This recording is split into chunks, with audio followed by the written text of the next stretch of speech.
ದಿನಾಂಕ 25/12/2025 ಪ್ರಾಪ್ತ ಮುರಳಿ ಬಾಪ್ತಾದ ಮಧುಬನ. ಮಧುರ ಮಕ್ಕಳೇ, ನೀವು ಬಹಳ ಸಮಯದ ನಂತರ ಪುನಃ ತಂದೆಯೊಂದಿಗೆ ಮಿಲನ ಮಾಡಿದ್ದೀರಿ. ಆದ್ದರಿಂದ ನೀವು ಬಹಳ ಕಾಲ ಅಗಲಿ ಹೋಗಿ ಸಿಕ್ಕಿರುವ ಮುದ್ದು ಮಕ್ಕಳಾಗಿದ್ದೀರಿ. ಪ್ರಶ್ನೆ: ತಮ್ಮ ಸ್ಥಿತಿಯನ್ನು ಏಕರಸ ಮಾಡಿಕೊಳ್ಳುವ ಸಾಧನವೇನಾಗಿದೆ? ಉತ್ತರ: ಸದಾ ನೆನಪಿಡಿ, ಯಾವ ಕ್ಷಣವೂ ಕಳೆದು ಹೋಯಿತು ಅದು ಡ್ರಾಮಾ. ಕಲ್ಪದ ಹಿಂದೆಯೂ ಇದೇ ರೀತಿಯಾಗಿತ್ತು. ಈಗಂತೂ ಸುಸ್ತಿ, ನಿಂದನೆ, ಮಾನ, ಅಪಮಾನ ಎಲ್ಲವೂ ಮುಂದೆ ಬರುವುದು.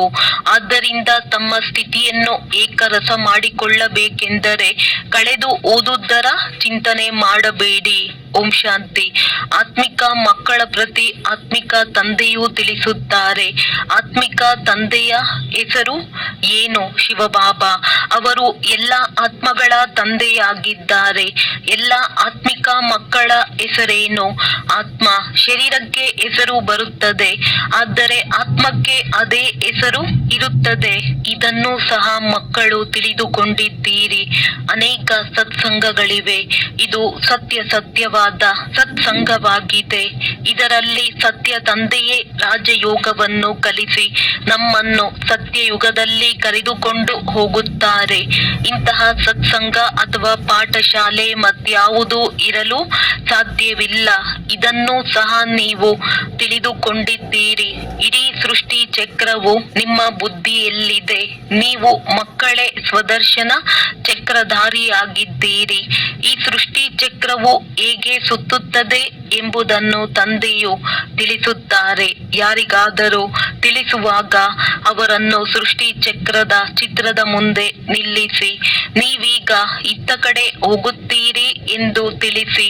ತಂದೆಯು ಜೀವಾತ್ಮರಿಗೆ ತಿಳಿಸುತ್ತಾರೆ, ತಮ್ಮನ್ನು ಆತ್ಮನೆಂದು ತಿಳಿಯಿರಿ. ಇದು ಹೊಸ ಮಾತಲ್ಲ. ಕಲ್ಪವೂ ಇದನ್ನು ಕೇಳುತ್ತೇವೆ. ಈಗ ಪುನಃ ಕೇಳುತ್ತಿದ್ದೇವೆಂದು ನಿಮಗೆ ತಿಳಿದಿದೆ. ನಿಮ್ಮ ಬುದ್ಧಿಯಲ್ಲಿ ಯಾವುದೇ ದೇಹಧಾರಿ ತಂದೆ, ಶಿಕ್ಷಕ, ಗುರುಗಳಿಲ್ಲ.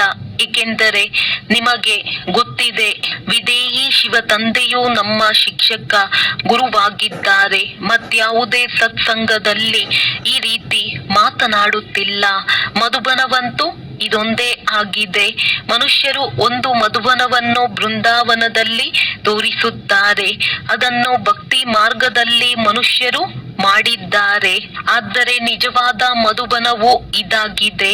ನಾವು ಸತ್ಯ ತ್ರೇತಾಯುಗದಿಂದ ಹಿಡಿದು ಪುನರ್ಜನ್ಮವನ್ನು ತೆಗೆದುಕೊಳ್ಳುತ್ತಾ ಈಗ ಪುರುಷೋತ್ತಮರಾಗಲು ಸಂಗಮ ಯುಗದಲ್ಲಿ ಬಂದು ನಿಂತಿದ್ದೇವೆಂದು ನಿಮ್ಮ ಬುದ್ಧಿಯಲ್ಲಿದೆ. ತಂದೆಯು ಬಂದು ನಮಗೆ ಸ್ಮೃತಿ ತರಿಸಿದ್ದಾರೆ. 84 ಜನ್ಮಗಳನ್ನು ಯಾರು ಮತ್ತು ಹೇಗೆ ತೆಗೆದುಕೊಳ್ಳುತ್ತಾರೆ ಎಂಬುದನ್ನು ಸಹ ನೀವು ತಿಳಿದುಕೊಂಡಿದ್ದೀರಿ. ಮನುಷ್ಯರಂತೂ ಕೇವಲ ಹೇಳಿಬಿಡುತ್ತಾರೆ, ಏನನ್ನು ತಿಳಿದುಕೊಳ್ಳುವುದಿಲ್ಲ. ತಂದೆಯು ಬಹಳ ಚೆನ್ನಾಗಿ ತಿಳಿಸಿಕೊಡುತ್ತಾರೆ. ಸತ್ಯಯುಗದಲ್ಲಿ ಸತೋ ಪ್ರಧಾನ ಆತ್ಮಗಳಾಗಿದ್ದೀರಿ. ಶರೀರವು ಸತೋ ಪ್ರಧಾನವಾಗಿತ್ತು. ಈ ಸಮಯದಲ್ಲಿ ಸತ್ಯಯುಗವೂ ಇಲ್ಲ. ಇದು ಕಲಿಯುಗವಾಗಿದೆ. ನಾವು ಸತ್ಯಯುಗದಲ್ಲಿದ್ದೆವು. ಮತ್ತೆ ಚಕ್ರವನ್ನು ಸುತ್ತುತ್ತಾ ಪುನರ್ಜನ್ಮವನ್ನು ತೆಗೆದುಕೊಳ್ಳುತ್ತಾ ಈಗ ಕಲಿಯುಗದಲ್ಲಿ ಬಂದು ಬಿಟ್ಟಿದ್ದೇವೆ. ಪುನಃ ಚಕ್ರವನ್ನು ಅವಶ್ಯವಾಗಿ ಸುತ್ತಬೇಕಾಗಿದೆ. ಈಗ ತಮ್ಮ ಮನೆಗೆ ಹೋಗಬೇಕಾಗಿದೆ. ನೀವು ಮುದ್ದು ಮಕ್ಕಳಾಗಿದ್ದೀರಲ್ಲವೇ? ಯಾರು ಅಗಲಿ ಹೋಗಿ ಬಹಳ ಸಮಯದ ನಂತರ ಮಿಲನ ಮಾಡುವರು ಅವರಿಗೆ ಮುದ್ದು ಮಕ್ಕಳೆಂದು ಹೇಳಲಾಗುತ್ತದೆ. ನೀವು 5000 ವರ್ಷಗಳ ನಂತರ ಬಂದು ಮಿಲನ ಮಾಡಿದ್ದೀರಿ. ಯಾವ ತಂದೆಯು 5000 ವರ್ಷಗಳ ಮೊದಲು ಈ ಸೃಷ್ಟಿ ಚಕ್ರದ ಜ್ಞಾನವನ್ನು ನಮಗೆ ತಿಳಿಸಿದ್ದರೂ ಸ್ವದರ್ಶನ ಚಕ್ರಧಾರಿಯನ್ನಾಗಿ ಮಾಡಿದ್ದರೋ ಅದೇ ತಂದೆಯು ಈಗ ನಮಗೆ ಸಿಕ್ಕಿದ್ದಾರೆ ಎಂಬುದನ್ನು ನೀವೇ ತಿಳಿದುಕೊಂಡಿದ್ದೀರಿ. ಈಗ ಪುನಃ ತಮ್ಮ ಜನ್ಮಸಿದ್ಧ ಅಧಿಕಾರವನ್ನು ತೆಗೆದುಕೊಳ್ಳಲು ತಂದೆಯೊಂದಿಗೆ ಮಿಲನ ಮಾಡಿದ್ದೀರಿ. ಇಲ್ಲಿ ತಂದೆಯು ಅರಿವು ಮೂಡಿಸುತ್ತಾರೆ. ಇದರಲ್ಲಿ ಆತ್ಮನ 84 ಜನ್ಮಗಳ ಅರಿವು ಬಂದು ಬಿಡುತ್ತದೆ. ಇದೆಲ್ಲವನ್ನು ತಂದೆಯು ಹೇಗೆ ತಿಳಿಸುತ್ತಾರೆ? ಹೇಗೆ 5000 ವರ್ಷಗಳ ಮೊದಲು ಸಹ ಮನುಷ್ಯರನ್ನು ದೇವತೆ ಅಥವಾ ಕಂಗಾಲರನ್ನು ಕಿರೀಟಧಾರಿಗಳನ್ನಾಗಿ ಮಾಡಲು ಜ್ಞಾನವನ್ನು ತಿಳಿಸಿದ್ದರು. ನಾವು 84 ಪುನರ್ಜನ್ಮಗಳನ್ನು ತೆಗೆದುಕೊಂಡಿದ್ದೇವೆ ಎಂಬುದನ್ನು ಸಹ ನೀವು ತಿಳಿದುಕೊಂಡಿದ್ದೀರಿ.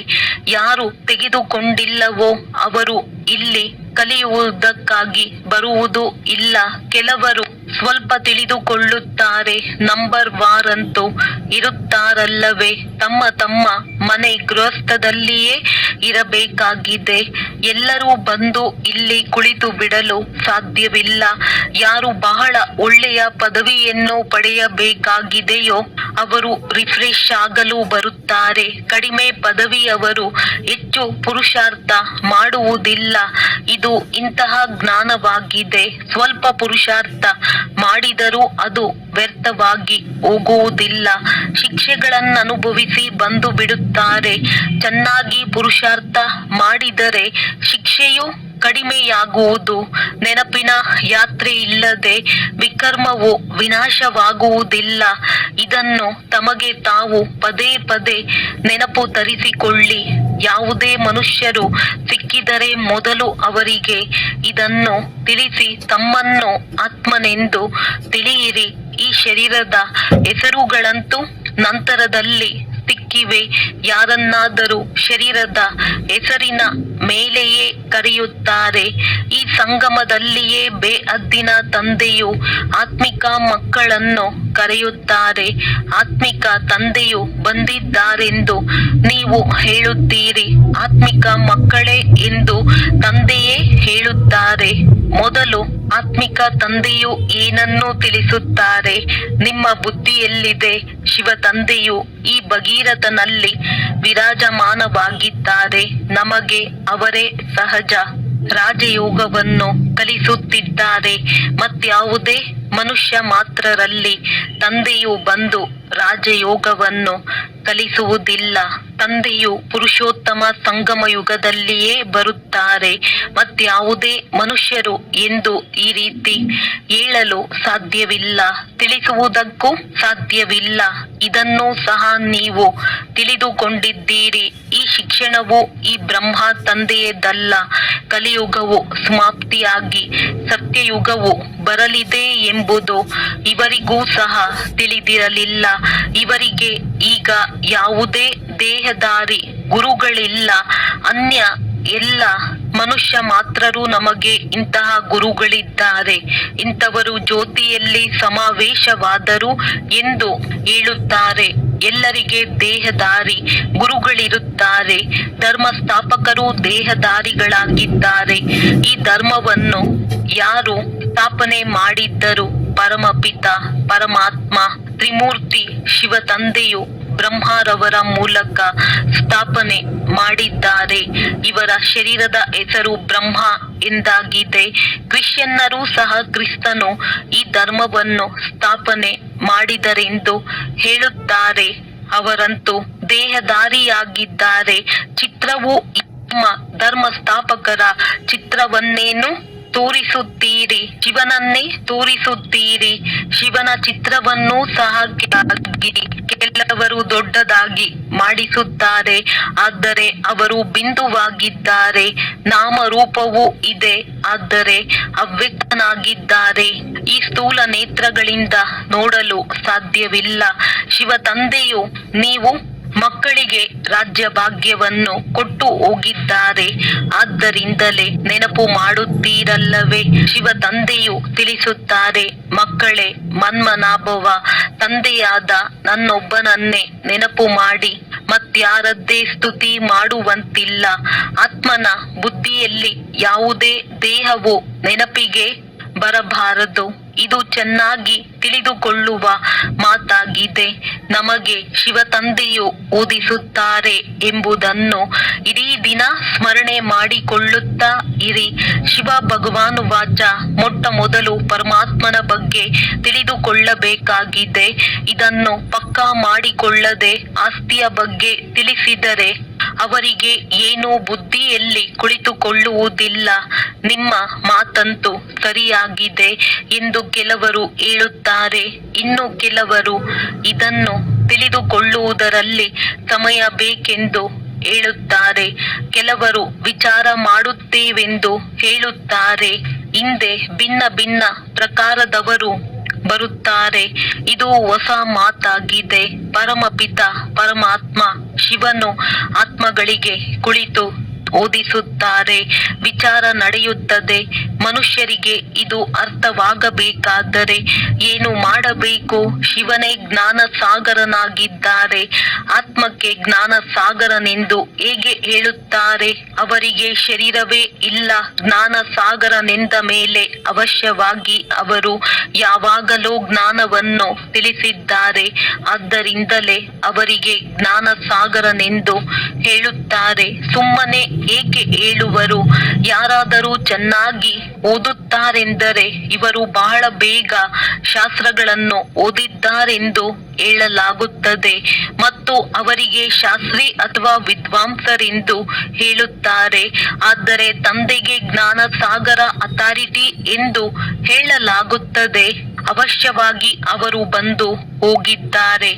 ಆದ್ದರಿಂದ ಮೊದಲು ಇದನ್ನು ಕೇಳಿರಿ. ಈಗ ಕಲಿಯುಗವೋ ಅಥವಾ ಸತ್ಯಯುಗವೋ, ಹೊಸ ಪ್ರಪಂಚವೋ ಅಥವಾ ಹಳೆಯ ಪ್ರಪಂಚವೋ, ಗುರಿ ಧ್ಯೇಯವಂತೂ ನಿಮ್ಮ ಸನ್ಮುಖದಲ್ಲಿದೆ. ಒಂದು ವೇಳೆ ಈ ಲಕ್ಷ್ಮೀ ನಾರಾಯಣರು ಇದ್ದಿದ್ದರೆ ಅವರ ರಾಜ್ಯವು ಇರುತ್ತಿತ್ತು. ಇದು ಹಳೆಯ ಪ್ರಪಂಚ ಕಂಗಾಲಾಗುತ್ತಲೇ ಇರಲಿಲ್ಲ. ಈಗಂತೂ ಕೇವಲ ಅವರ ಚಿತ್ರಗಳಿವೆ. ಮಂದಿರಗಳಲ್ಲಿ ಮಾದರಿ ಚಿತ್ರಗಳನ್ನು ತೋರಿಸುತ್ತಾರೆ. ವಾಸ್ತವದಲ್ಲಿ ಅವರ ಮೆಹಲುಗಳು ಉದ್ಯಾನವನದಲ್ಲಿ ಎಷ್ಟು ದೊಡ್ಡದಾಗಿರುತ್ತವೆ. ಕೇವಲ ಮಂದಿರಗಳಲ್ಲಿಯೇ ಅವರು ಇರುವುದಿಲ್ಲ.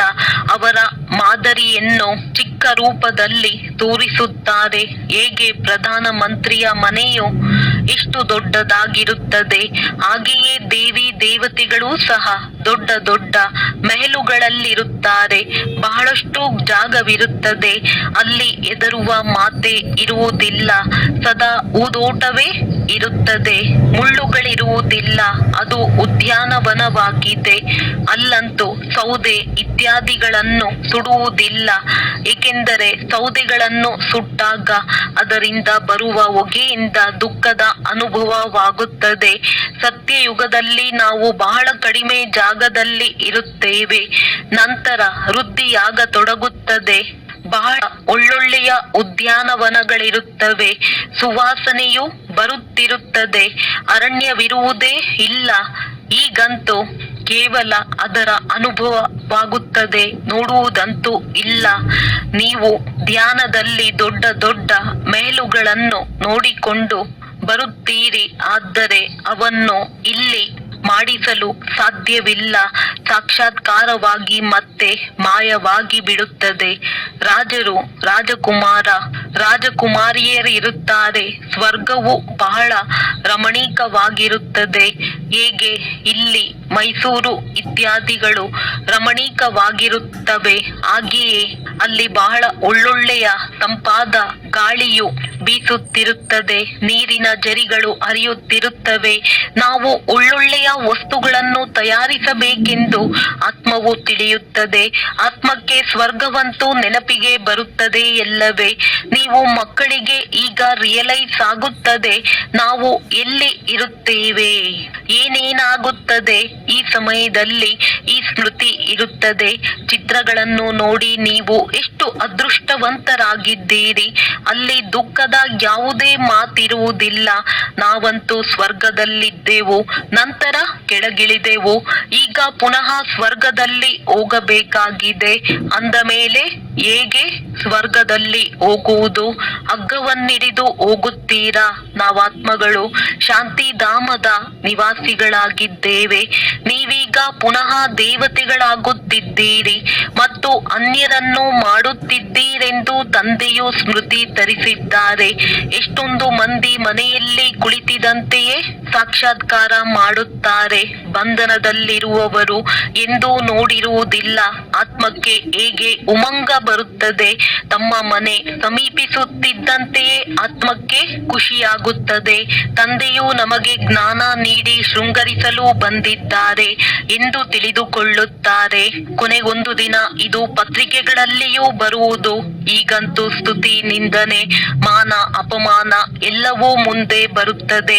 ಏಕೆಂದರೆ ನಿಮಗೆ ತಿಳಿದಿದೆ, ಕಲ್ಪದ ಹಿಂದೆಯೂ ಇದೇ ರೀತಿ ಆಗಿತ್ತು. ಯಾವ ಕ್ಷಣವೂ ಕಳೆದು ಹೋಯಿತೋ ಅದರ ಚಿಂತೆ ಮಾಡಬಾರದು. ಪತ್ರಿಕೆಗಳಲ್ಲಿ ಕಲ್ಪದ ಮೊದಲು ಇದೇ ರೀತಿ ಬಂದಿತ್ತು. ಮತ್ತೆ ಪುರುಷಾರ್ಥ ಮಾಡಬೇಕಾಗಿದೆ. ಏನು ಏರುಪೇರುಗಳಾಯಿತೋ ಅದು ಆಗಿ ಹೋಯಿತು. ಹೆಸರಂತೂ ಬಂದು ಬಿಟ್ಟಿತಲ್ಲವೇ? ಕೆಲವರು ಓದುತ್ತಾರೆ, ಕೆಲವರು ಓದುವುದಿಲ್ಲ, ಬಿಡುವು ಸಿಗುವುದಿಲ್ಲ, ಅನ್ಯ ಕೆಲಸಗಳಲ್ಲಿ ತೊಡಗಿ ಬಿಡುತ್ತಾರೆ. ಈಗ ನಿಮ್ಮ ಬುದ್ಧಿಯಲ್ಲಿದೆ, ಇದು ಬೇಹದ್ದಿನ ದೊಡ್ಡ ಡ್ರಾಮಾ ಆಗಿದೆ. ಟಿಕ್ ಟಿಕ್ ಎಂದು ನಡೆಯುತ್ತಿರುತ್ತದೆ. ಚಕ್ರವು ಸುತ್ತುತ್ತಿರುತ್ತದೆ. 1 ಸೆಕೆಂಡಿನಲ್ಲಿ ಏನು ಕಳೆದು ಹೋಯಿತೋ ಅದು ಮತ್ತೆ 5000 ವರ್ಷಗಳ ನಂತರ ಪುನರಾವರ್ತನೆಯಾಗುವುದು. ಏನು ಆಗಿ ಹೋಯಿತೋ ಸೆಕೆಂಡಿನ ನಂತರ ಅದು ವಿಚಾರದಲ್ಲಿ ಬರುತ್ತದೆ. ಈ ತಪ್ಪು ಆಗಿ ಹೋಯಿತು, ಡ್ರಾಮಾದಲ್ಲಿ ನಿಗದಿ ಆಯಿತು ಎಂದು. ಆದರೆ ಕಲ್ಪದ ಹಿಂದೆಯೂ ಇದು ತಪ್ಪು ಆಗಿತ್ತು, ಅದು ಕಳೆದು ಹೋಯಿತು. ಇನ್ನು ಮುಂದೆ ಆ ರೀತಿ ಮಾಡಬಾರದು. ಪುರುಷಾರ್ಥ ಮಾಡುತ್ತಾ ಇರಿ. ಪದೇ ಪದೇ ಅದೇ ತಪ್ಪು ಮಾಡುವುದು ಒಳ್ಳೆಯದಲ್ಲ. ಈ ಕರ್ಮವು ಒಳ್ಳೆಯದಲ್ಲ. ನಮ್ಮಿಂದ ಕೆಟ್ಟ ಕೆಲಸವಾಯಿತೆಂದು ಮನಸ್ಸು ತಿನ್ನುತ್ತಿರುತ್ತದೆ. ತಂದೆಯು ತಿಳುವಳಿಕೆ ನೀಡುತ್ತಾರೆ, ಮಕ್ಕಳೇ, ಈ ರೀತಿ ಮಾಡಬೇಡಿ, ಇದರಿಂದ ಅನ್ಯರಿಗೆ ದುಃಖವಾಗುವುದು ಎಂದು ಹೇಳಿ. ತಂದೆಯು ಅದನ್ನು ನಿಷೇಧಿಸುತ್ತಾರೆ. ತಂದೆಯು ತಿಳಿಸಿ ಬಿಡುತ್ತಾರೆ, ಕೇಳದೆ ಯಾವುದೇ ವಸ್ತುವನ್ನು ತೆಗೆದುಕೊಳ್ಳುವುದಕ್ಕೆ ಕಳ್ಳತನ ಎಂದು ಹೇಳಲಾಗುತ್ತದೆ. ಆದ್ದರಿಂದ ಇಂತಹ ಕೆಲಸ ಮಾಡಬೇಡಿ, ಕಟುವಾಗಿ ಮಾತನಾಡಬೇಡಿ. ಇತ್ತೀಚಿನ ಪ್ರಪಂಚವು ನೋಡಿ ಹೇಗಿದೆ. ಯಾವುದೇ ನೌಕರನ ಮೇಲೆ ಕೋಪಿಸಿಕೊಂಡರೆ ಅವರೂ ಸಹ ಶತ್ರುತ್ವ ಮಾಡತೊಡಗುತ್ತಾರೆ. ಸತ್ಯಯುಗದಲ್ಲಂತೂ ಹಸು ಹುಲಿ ಪರಸ್ಪರ ಶಿರಖಂಡವಾಗಿರುತ್ತವೆ. ಸತ್ಯಯುಗದಲ್ಲಿ ಎಲ್ಲ ಮನುಷ್ಯಾತ್ಮರು ಪರಸ್ಪರ ಶಿರಖಂಡವಾಗಿರುತ್ತಾರೆ. ಆದರೆ ಈ ರಾವಣನ ಪ್ರಪಂಚದಲ್ಲಿ ಎಲ್ಲ ಮನುಷ್ಯರು ಉಪ್ಪು ನೀರಿನಂತೆ ಇದ್ದಾರೆ. ತಂದೆ ಮಕ್ಕಳು ಸಹ ಉಪ್ಪು ನೀರಾಗಿ ವರ್ತಿಸುತ್ತಾರೆ. ಕಾಮ ಮಹಾಶತ್ರುವಲ್ಲವೇ? ಕಾಮ ಕಟಾರಿಯನ್ನು ನಡೆಸಿ ಒಬ್ಬರು ಇನ್ನೊಬ್ಬರಿಗೆ ದುಃಖವನ್ನು ಕೊಡುತ್ತಾರೆ. ಈ ಇಡೀ ಪ್ರಪಂಚವೇ ಉಪ್ಪು ನೀರಾಗಿದೆ. ಸತ್ಯಯುಗಿ ಪ್ರಪಂಚವು ಶಿರಖಂಡವಾಗಿದೆ. ಈ ಮಾತುಗಳು ಪ್ರಪಂಚದವರಿಗೇನು ಗೊತ್ತು? ಮನುಷ್ಯರಂತೂ ಸ್ವರ್ಗಕ್ಕೆ ಲಕ್ಷಾಂತರ ವರ್ಷಗಳೆಂದು ಹೇಳಿಬಿಡುತ್ತಾರೆ. ಆದ್ದರಿಂದ ಯಾವುದೇ ಮಾತು ಬುದ್ಧಿಯಲ್ಲಿ ಬರಲು ಸಾಧ್ಯವಿಲ್ಲ. ಯಾರು ದೇವತೆಗಳಾಗಿದ್ದರೋ ಅವರಿಗೆ ಸ್ಮೃತಿ ಬರುತ್ತದೆ. ನೀವು ತಿಳಿದುಕೊಂಡಿದ್ದೀರಿ, ಈ ದೇವತೆಗಳು ಸತ್ಯಯುಗದಲ್ಲಿದ್ದರು. ಯಾರು 84 ಜನ್ಮಗಳನ್ನು ತೆಗೆದುಕೊಂಡಿದ್ದಾರೆಯೋ ಅವರೇ ಬಂದು ಪುನಃ ಓದುತ್ತಾರೆ ಮತ್ತು ಮುಳ್ಳುಗಳಿಂದ ಹೂಗಳಾಗುತ್ತಾರೆ. ತಂದೆಯದು ಇದೊಂದೇ ಯೂನಿವರ್ಸಿಟಿಯಾಗಿದೆ. ಇದರ ಶಾಖೆಗಳು ಸ್ಥಾಪನೆಯಾಗುತ್ತಿರುತ್ತವೆ. ಯಾವಾಗ ಖುದಾನು ಬರುವರೋ ಆಗ ಅವರ ಸಹಯೋಗಿಗಳಾಗುತ್ತೀರಿ. ನಿಮ್ಮ ಮೂಲಕವೇ ಸ್ವಯಂ ಖುದಾನೇ ರಾಜಧಾನಿ ಸ್ಥಾಪನೆ ಮಾಡುತ್ತಾರೆ. ನಾವು ಖುದಾನ ಸಹಯೋಗಿಗಳಾಗುತ್ತೇವೆಂದು ನೀವು ತಿಳಿದುಕೊಂಡಿದ್ದೀರಿ. ಆ ಮನುಷ್ಯರಾದರೆ ಸ್ಥೂಲ ಸೇವೆ ಮಾಡುತ್ತಾರೆ. ಇದು ಆತ್ಮಿಕ ಸೇವೆಯಾಗಿದೆ. ತಂದೆಯು ನಾವಾತ್ಮಗಳಿಗೆ ಆತ್ಮಿಕ ಸೇವೆಯನ್ನು ಕಲಿಸುತ್ತಿದ್ದಾರೆ. ಏಕೆಂದರೆ ಆತ್ಮವೇ ತಮೋ ಪ್ರಧಾನವಾಗಿ ಬಿಟ್ಟಿದೆ. ಪುನಃ ತಂದೆಯು ಸತೋ ಪ್ರಧಾನರನ್ನಾಗಿ ಮಾಡುತ್ತಿದ್ದಾರೆ. ತಂದೆಯು ತಿಳಿಸುತ್ತಾರೆ, ನನ್ನೊಬ್ಬನನ್ನೇ ನೆನಪು ಮಾಡಿ, ಆಗ ವಿಕರ್ಮಗಳು ವಿನಾಶವಾಗುತ್ತವೆ. ಇದು ಯೋಗಾಗ್ನಿಯಾಗಿದೆ. ಭಾರತದ ಪ್ರಾಚೀನ ಯೋಗ ಎಂದು ಗಾಯನವಿದೆಯಲ್ಲವೇ. ಭಾರತದ ಕೃತಕ ಯೋಗಗಳಂತೂ ಬಹಳಷ್ಟಾಗಿ ಬಿಟ್ಟಿವೆ. ಆದ್ದರಿಂದ ತಂದೆಯು ತಿಳಿಸುತ್ತಾರೆ, ನೆನಪಿನ ಯಾತ್ರೆ ಎಂದು ಸರಿಯಾಗಿದೆ. ಶಿವ ತಂದೆಯನ್ನು ನೆನಪು ಮಾಡುತ್ತಾ ಮಾಡುತ್ತಾ ನೀವು ಶಿವಪುರಿಯಲ್ಲಿ ಹೊರಟು ಹೋಗುತ್ತೀರಿ. ಶಾಂತಿಧಾಮವು ಶಿವಪುರಿಯಾಗಿದೆ. ಸತ್ಯಯುಗವು ವಿಷ್ಣುಪುರಿಯಾಗಿದೆ.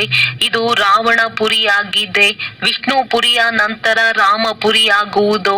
ಸೂರ್ಯ ವಂಶೀಯರ ನಂತರ ಚಂದ್ರ ವಂಶೀಯರು ಬರುವರು. ಇದು ಸಾಮಾನ್ಯ ಮಾತಾಗಿದೆ. ಅರ್ಧಕಲ್ಪ ಸತ್ಯ ತ್ರೇತಾಯುಗ, ಅರ್ಧಕಲ್ಪ ದ್ವಾಪರ ಕಲಿಯುಗ. ನೀವೀಗ ಸಂಗಮ ಯುಗದಲ್ಲಿದ್ದೀರಿ. ಇದನ್ನು ಕೇವಲ ನೀವೇ ತಿಳಿದುಕೊಂಡಿದ್ದೀರಿ. ಯಾರು ಚೆನ್ನಾಗಿ ಧಾರಣೆ ಮಾಡುವರೋ ಅವರು ಅನ್ಯರಿಗೂ ತಿಳಿಸುತ್ತಾರೆ. ನಾವು ಪುರುಷೋತ್ತಮ ಸಂಗಮ ಯುಗದಲ್ಲಿದ್ದೇವೆ. ಇದು ಬುದ್ಧಿಯಲ್ಲಿ ನೆನಪಿದ್ದರೂ ಸಹ ಇಡೀ ನಾಟಕವು ಬುದ್ಧಿಯಲ್ಲಿ ಬಂದು ಬಿಡುವುದು. ಆದರೆ ಮನುಷ್ಯರು ಕಲಿಯುಗಿ ದೇಹದ ಸಂಬಂಧಿಗಳು ಮೊದಲಾದವರನ್ನು ನೆನಪು ಮಾಡುತ್ತಿರುತ್ತಾರೆ.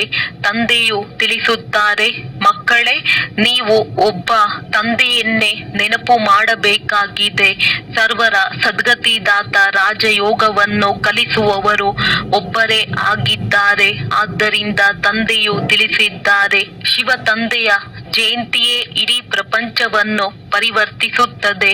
ನಾವೀಗ ಪುರುಷೋತ್ತಮ ಸಂಗಮ ಯುಗದಲ್ಲಿದ್ದೇವೆಂದು ನೀವು ಬ್ರಾಹ್ಮಣರೇ ತಿಳಿದುಕೊಂಡಿದ್ದೀರಿ. ಯಾರು ಬ್ರಾಹ್ಮಣರಾಗಿದ್ದೀರೋ ಅವರಿಗೆ ರಚಯಿತ ಮತ್ತು ರಚನೆಯ ಜ್ಞಾನವೂ ಬುದ್ಧಿಯಲ್ಲಿದೆ. ಒಳ್ಳೆಯದು. ಮಧುರಾತಿ ಮಧುರ ಅಗಲಿ ಹೋಗಿ ಮರಳಿ ಸಿಕ್ಕಿರುವ ಮಕ್ಕಳ ಪ್ರತಿ ಮಾತ್ಪಿತಾ ಬಾಪ್ ದಾದಾರವರ ನೆನಪು, ಪ್ರೀತಿ ಹಾಗೂ ಸುಪ್ರಭಾತ. ಆತ್ಮಿಕ ಮಕ್ಕಳಿಗೆ ಆತ್ಮಿಕ ತಂದೆಯ ನಮಸ್ತೆ. ಧಾರಣೆಗಾಗಿ ಮುಖ್ಯ ಸಾರ: ಅನ್ಯರಿಗೆ ದುಃಖವಾಗುವಂತಹ ಯಾವುದೇ ಕರ್ಮ ಮಾಡಬಾರದು. ಕಟುವಾಗಿ ಮಾತನಾಡಬಾರದು. ಬಹಳ ಶಿರಖಂಡವಾಗಿರಬೇಕಾಗಿದೆ. ಯಾವುದೇ ದೇಹಧಾರಿಯ ಮಹಿಮೆ ಮಾಡಬಾರದು. ಬುದ್ಧಿಯಲ್ಲಿರಲಿ. ನಮಗೆ ಶಿವ ತಂದೆಯು ಓದಿಸುತ್ತಾರೆ, ಅವರೊಬ್ಬರ ಮಹಿಮೆಯನ್ನೇ ಮಾಡಬೇಕಾಗಿದೆ. ಆತ್ಮಿಕ ಸೇವಾಧಾರಿಗಳಾಗಬೇಕಾಗಿದೆ. ವರದಾನ: ಶುದ್ಧ ಸಂಕಲ್ಪದ ವೃತ್ತದ ಮುಖಾಂತರ ವೃತ್ತಿಯ ಪರಿವರ್ತನೆ ಮಾಡುವಂತಹ ಹೃದಯ ಸಿಂಹಾಸನಾಧಿಕಾರಿ ಭವ. ಬಾಪ್ ದಾದಾರವರ ಹೃದಯ ಸಿಂಹಾಸನಾಧಿಕಾರಿ ಇಷ್ಟು ಪ್ರಿಯವಾಗಿದೆ. ಯಾವುದು ಈ ಸಿಂಹಾಸನದ ಮೇಲೆ ಸದಾ ಪ್ರಿಯವಾದ ಆತ್ಮರೇ ಕುಳಿತುಕೊಳ್ಳಲು ಸಾಧ್ಯ. ಅವರ ಸಂಕಲ್ಪದಲ್ಲಿಯೂ ಸಹ ಅಪವಿತ್ರತೆ ಅಥವಾ ಅಮರ್ಯಾದೆ ಬಂದು ಬಿಡುವುದು. ಅವರು ಸಿಂಹಾಸನಾಧಿಕಾರಿಗಳಾಗುವ ಬದಲು ಬೀಳುವ ಕಲೆಯಲ್ಲಿ ಕೆಳಗೆ ಬಂದು ಬಿಡುವುದು. ಆದ್ದರಿಂದ ಮೊದಲು ಶುದ್ಧ ಸಂಕಲ್ಪದ ವೃತ್ತದ ಮುಖಾಂತರ ತಮ್ಮ ವೃತ್ತಿಯ ಪರಿವರ್ತನೆ ಮಾಡಿ. ವೃತ್ತಿಯ ಪರಿವರ್ತನೆಯಿಂದ ಭವಿಷ್ಯ ಜೀವನ ರೂಪಿ ಸೃಷ್ಟಿ. ತಮ್ಮ ವೃತ್ತಿಯ ಪರಿವರ್ತನೆ ಮಾಡಿ. ವೃತ್ತಿಯ ಪರಿವರ್ತನೆಯಿಂದ ಭವಿಷ್ಯ ಜೀವನ ರೂಪಿ ಸೃಷ್ಟಿ ಬದಲಾಗಿ ಬಿಡುವುದು. ಶುದ್ಧ ಸಂಕಲ್ಪ ಹಾಗೂ ದೃಢ ಸಂಕಲ್ಪದ ವೃತ್ತದ ಪ್ರತ್ಯಕ್ಷ ಫಲ ಇರುವುದೇ ಸದಾ ಕಾಲಕ್ಕಾಗಿ. ಬಾಪ್ ದಾದಾರವರ ಹೃದಯ ಸಿಂಹಾಸನ ಸ್ಲೋಗನ್: ಎಲ್ಲಿ ಸರ್ವ ಶಕ್ತಿಗಳು ಜೊತೆಯಲ್ಲಿರುತ್ತದೆ ಅಲ್ಲಿ ನಿರ್ವಿಘ್ನ ಸಫಲತೆ ಇದ್ದೇ ಇರುತ್ತದೆ. ಅವ್ಯಕ್ತ ಸೂಚನೆ: ಈಗ ಸಂಪನ್ನ ಅಥವಾ ಕರ್ಮಾತೀತರಾಗುವುದರಲ್ಲಿ ತತ್ಪರರಾಗಿರಿ. ಅಂತರ್ವಾಹಕ ಸ್ಥಿತಿ ಅರ್ಥಾತ್ ಕರ್ಮ ಬಂಧನ ಮುಕ್ತ, ಕರ್ಮಾತೀತ ಸ್ಥಿತಿಯ ವಾಹನ ಅರ್ಥಾತ್ ಅಂತಿಮ ವಾಹನ. ಯಾರ ಮೂಲಕವೇ ಸೆಕೆಂಡ್ನಲ್ಲಿ ಜೊತೆಯಲ್ಲಿ ಆರುವಿರಿ. ಇದಕ್ಕಾಗಿ ಸರ್ವ ಹದ್ದಿನಿಂದ ದೂರ, ಬೇಹದ್ದಿನ ಸೇವಾದಾರಿ. ಸರ್ವ ಹದ್ದುಗಳಿಂದ ಮೇಲೆ ವಿಜಯ ಪ್ರಾಪ್ತಿ ಮಾಡಿಕೊಳ್ಳುವವರೇ ವಿಜಯೀ ರತ್ನರಾಗಿ. ಆಗಲೇ ಅಂತಿಮ ಕರ್ಮಾತೀತ ಸ್ವರೂಪದ ಅನುಭವಿ ಸ್ವರೂಪರಾಗುವಿರಿ. ಒಳ್ಳೆಯದು. ಓಂ ಶಾಂತಿ. ಓಂ ಶಾಂತಿ.